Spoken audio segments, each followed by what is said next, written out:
Hello everyone, मैं हूं advocate Rahul Mishra और आज हम समझने की कोशिश करेंगे कि अगर आपको पत्नी का क्रॉस एग्जामिनेशन करना है फॉर 498A के केस में तो आपको जिरा में क्या क्या क्वेश्चन पूछने होंगे। बेसिकली क्रॉस एग्जामिनेशन में आपको क्या क्या क्वेश्चन अपनी पत्नी से पूछने हैं।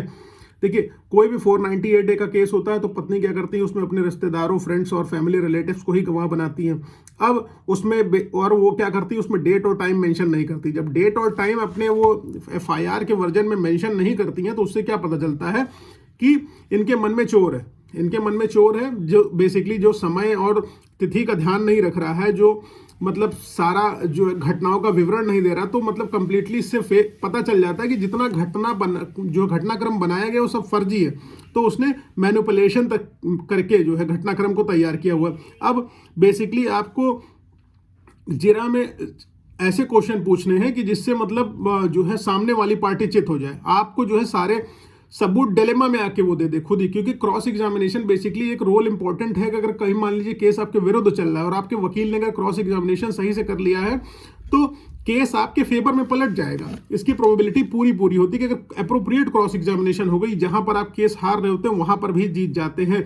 अब ऐसे मामलों में जहां पर मतलब अप्रोप्रिएट तरीके से डेट और टाइम नहीं मेंशन हुआ है तो उस कंडीशन में आपको पत्नी से जो एकदम क्वेश्चंस पूछने होंगे वो रिलेवेंट इस तरीके के पूछिए कि वो फंसने लगे। अब जैसे मान लीजिए कि अगर आपकी पत्नी ने FIR कराया तो आप उनसे पूछिए आपने किस तारीख को FIR कराया, किस डेट को FIR करा रही हैं आप, उस घटना कब की है। मान लीजिए उसने FIR कराई है 6 दिन बाद, साल भर बाद की, तो उससे कहिए कि आपको जब प्रॉब्लम हुई थी तुरंत इमीडिएट बेसिस पे तो आपने क्यों नहीं जो है रिपोर्ट लिखाई। या आप कह रही हैं कि आपको मारा पीटा गया था तो आपने जो है इमीडिएटली मेडिकल क्यों नहीं कंडक्ट कराया था।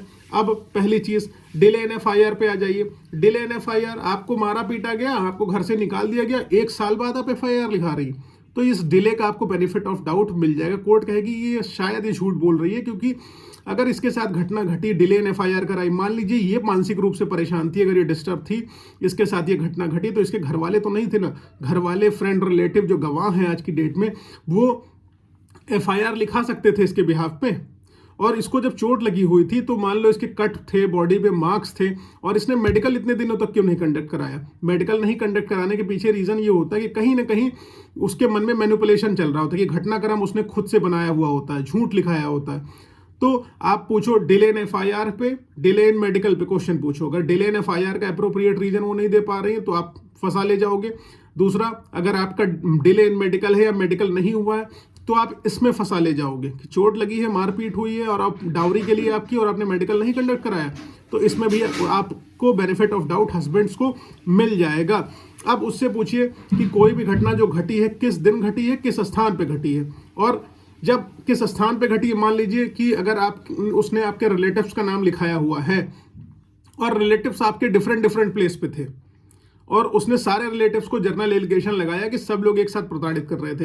हो सकता है आपके रिलेटिव्स उस दिन किसी और स्थान पर रहे हो, उनकी लोकेशन किसी और प्रेमाइसेस या प्लेस की रही हो, तो इस कंडीशन में आपको बेनिफिट ऑफ डाउट मिल जाएगा। अब उससे पूछिए कि जब आपके साथ घटना हुई तो घटना कारित करने वाले व्यक्ति आपके साथ कौन कौन थे। उसको मतलब बेसिकली एक के ऊपर एक क्वेश्चन पूछते जाए जिससे वो कंफ्यूज हो जाए। कंफ्यूजन में क्या होता है, आदमी सही चीजें बोलने लगता है, कंफ्यूजन में वो उसका झूठ बेनकाब होने लगता है। अगर वकील काउंटर क्वेश्चन अप्रोप्रिएट तरीके से स्टार्ट कर देता है तो आईओ भी डर जाता है, आईओ थरथराता है हम लोग के पास आके, कांपता है, कहता है भाई वकील साहब बचा लो किसी तरीके से, हम क्या करें। तो अगर उसने फेक रिपोर्ट लिखी होती है तो वो खुद डरने लगता है। तो अगर उससे काउंटर क्वेश्चन 1 बाय 1 अगर लगातार आप करते गए, अप्रोप्रिएट क्वेश्चन करिए, मिस इंटरप्रिटेशन वाले नहीं, अप्रोप्रिएट क्वेश्चन करिए जो मैटर ऑफ द फैक्ट से रिलेटेड है, वो क्वेश्चन अगर आप उससे पूछेंगे तो कंफ्यूजन स्टेट में चली जाएगी और वो फिर सही जवाब देने लगेगी। अब उससे मेरे पास एक बेसिकली केस आया हुआ था जिसमें महिला ने जो है फॉल्स 498A का केस कराया था। पुलिस ने प्राइमा फेसाई पाया कि कोई केस बनता नहीं, जो भी वो आरोप लगा रही वो झूठे हैं, तो पुलिस जो है उसमें रिपोर्ट लगा देती कि केस चलाने योग्य नहीं, FIR लगा देती है। फिर वो जो है कोर्ट के माध्यम से उसको रीओपन करा लेती है डाउरी के केस को। तो कोर्ट में फिर जब उसकी क्रॉस एग्जामिनेशन रेडी होती, क्रॉस एग्जामिनेशन में मैंने उसमें पूछा होता कि आप ने जैसे आप बताया कि आपके साथ मारपीट जाती हुई है, तो क्या आपने कभी इससे पहले केस किया हुआ था, ये क्वेश्चन जरूर पूछिए, आपने कभी इससे पहले केस किया हुआ था। अगर वो नहीं कहती है तो सारे डॉक्यूमेंट तो अवेलेबल हैं कि पुलिस ने उसमें फाइनल रिपोर्ट लगा दी कि जो है केस चलाने योग्य नहीं है। और अगर हाँ कहती है तो आपके पास फिर कागज है कि जो है पुलिस ने जो है इसमें कहा है कि ये केस बेसिकली चलाने लायक नहीं है, इसको केस चलाया नहीं जाना चाहिए। तो ये सारी चीज़ें हैं। उसके बाद जब अगर पुलिस रिपोर्ट को डिनाई कर देगी तो खुद ही तुरंत एकदम क्लियर कट झूठी साबित हो गई। अब उसने बोला है कि मेरे साथ मारपीट हुई है। मारपीट जब हुई है तो आप ये पूछो कि जब अगर आपके साथ मारपीट हुई थी तो आपने क्या शोर मचाया था? अब इतनी भयंकर आपने लिखाई है कि मारपीट हुई, एकदम दिन दहाड़े लोग मारे जा रहे थे, तो आपने शोर मचाया था। अगर आपने शोर मचाया था तो आपके सामने उस समय आपके पड़ोसी अगल बगल के लोग कौन कौन से आए थे? अब शोर मचाया है तो लोग तो आएंगे ही, जाहिर सी बात है। इतनी भयंकर मारपीट हुई तो डेफिनेटली लोग आएंगे। तो इस कंडीशन में आप उससे पूछिए कौन कौन लोग आए थे। आप हो सकता है वो कोई लोग किसी लोगों का नाम न ले, अगर मान लो वो नाम लेती भी है तो उस कंडीशन में आपको क्या बेनिफिट मिल जाएगा? आपको बेनिफिट ये मिल जाएगा क्योंकि जो अगल बगल के आदमी होंगे, अगर वो फर्जी घटना है तो वो आएंगे, खुद ही बताएंगे कि मारा पीटा गया था, नहीं पीटा गया था। अमूमन पड़ोसी क्या करते हैं, वो कोर्ट कचहरी के चक्कर में पड़ना नहीं चाहते, वो कोर्ट आके गवाही देने को रेडी नहीं होते। तो इसका बेनिफिट आपको मिल जाएगा। चोट वाला भी मैंने बताया कि अगर चोट लगी है तो मेडिकल कहाँ कंडक्ट कराया था, कैसे कराया था, मेडिकल क्यों नहीं कराया था, सारा कुछ उसमें विवरण मिल जाएगा। अब वो कहती है कि शादी में मेरे पिताजी ने इतने पैसे खर्च किए थे। लेट से वो कहती है 1,50,00,000 रुपए खर्च किए। मतलब बहुत हैवी लोग बातें करते हैं।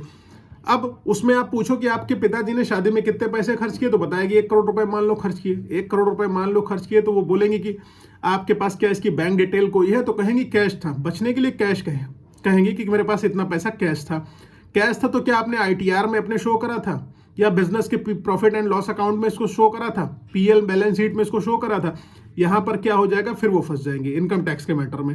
फिर यहां पर फिर आपकी मजबूती आ गई कि कैश पैसा तुम्हारे पास इतना था, तुमने इनकम टैक्स को बताया नहीं, ITR में अपने शो नहीं करा, फिर वो फंस गई यहां पर। फिर उनका आधार फिर कमजोर हो गया कि पैसा था नहीं इतना ज्यादा और इन्होंने खर्चा 1 करोड़ रुपए कर दिया।